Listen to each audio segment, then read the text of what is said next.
The products of weathering include materials that originate and are transported as solid particles. These particles are called detritus, and the sedimentary rocks they form are called detrital sedimentary rocks. Two minerals are especially common in detrital rocks, clay and quartz. Geologists use particle size to distinguish among detrital sedimentary rocks. The common sediment name for all particles larger than 2 millimeters is gravel. When gravel-sized particles predominate, the rock is called conglomerate if the particles are rounded, and breccia if the pieces are angular. The particles in conglomerate become rounded as they are transported, most frequently by streams.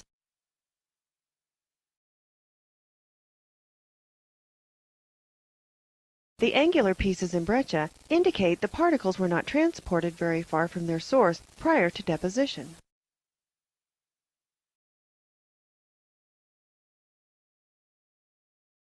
The common sediment name for particles between 1/16 of a millimeter and 2 millimeters is sand.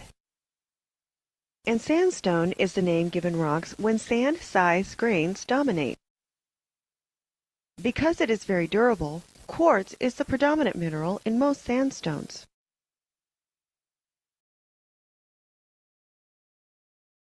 When substantial quantities of feldspar are present in sandstone, the rock is called arkose. The presence of abundant feldspar suggests there was little chemical weathering of the sediment, something we might associate with a dry climate. When the tiniest silt and clay-sized particles predominate, the common sediment name is mud. And shale or mudstone is the name given the rock. In a non-technical context, the term shale is used for all fine-grained sedimentary rocks. Because shale crumbles rather easily, it forms gentler slopes of weathered debris. By comparison, outcrops of more durable rocks, like sandstone, produce bold, steep cliffs.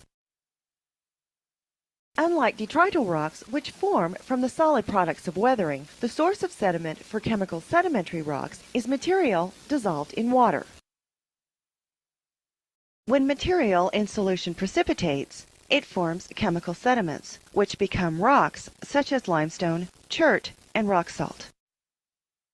Precipitation of dissolved material occurs by inorganic processes such as evaporation, temperature change, and chemical activity, or by life processes of water-dwelling organisms. These materials are called biochemical sediment. Limestone, the most abundant chemical sedimentary rock, is composed chiefly of the mineral calcite. Most limestone has a biochemical origin. Examples include coquina, which consists of shale fragments. Chalk, which is made of the hard parts of microscopic marine organisms. And limestones that originated as coral reefs.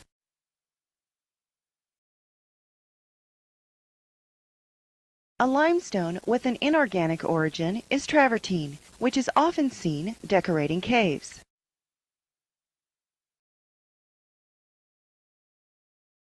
Chert is the name used for a number of hard, compact rocks made of microcrystalline silica.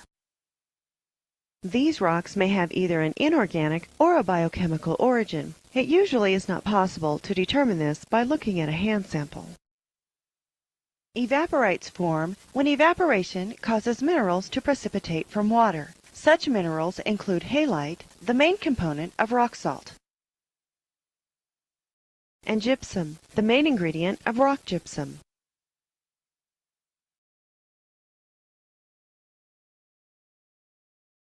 Thick evaporate deposits may form when a large body of seawater, such as the Mediterranean Sea, evaporates.